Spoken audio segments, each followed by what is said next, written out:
நிதி நிறுவன மோசடி தொடர்பாக பாஜக வேட்பாளர் தேவநாதன் மீது நடவடிக்கை எடுக்க வலியுறுத்தி சென்னை காவல் ஆணையர் அலுவலகத்தில் காங்கிரஸ் சார்பாக புகார் மனு அளிக்கப்பட்டுள்ளது.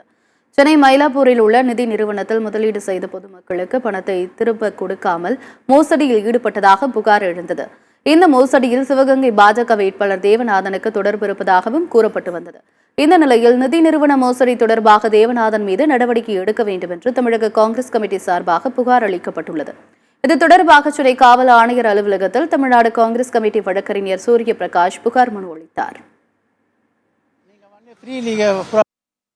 மாசம் தர வேண்டிய வட்டி பணம் தரவே இல்லை.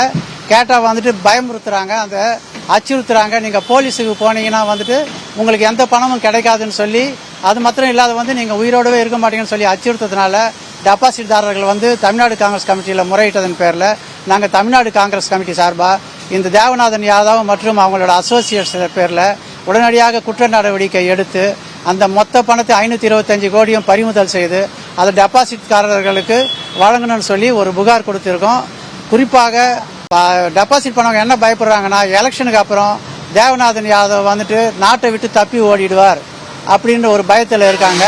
அதை அசட்ஸை அவங்க கையாடல் பண்ண அசட்ஸை அவங்க வேற ஏதாவது பேருக்கு டிரான்ஸ்ஃபர் பண்ணிட்டா ரெக்கவர் பண்ணுறது ரொம்ப கஷ்டன்றதுனால இதுக்கு immediate and prompt action commissioner police அவர் பாரதிய ஜனதா கட்சியின் வேட்பாளரை பார்க்காத அவர் சாதாரணமாக பொதுமக்களை ஏமாற்றிய ஒரு நபர் வகையில் அவரை ட்ரீட் பண்ணி உடனடியாக அவர் மீது நடவடிக்கை எடுத்து அவர் வெளிநாட்டுக்கு தப்பி போகாமல் இருப்பதற்கு அத்தனை நடவடிக்கை எடுக்கணும்னு சொல்லி கேட்டிருக்கோம்.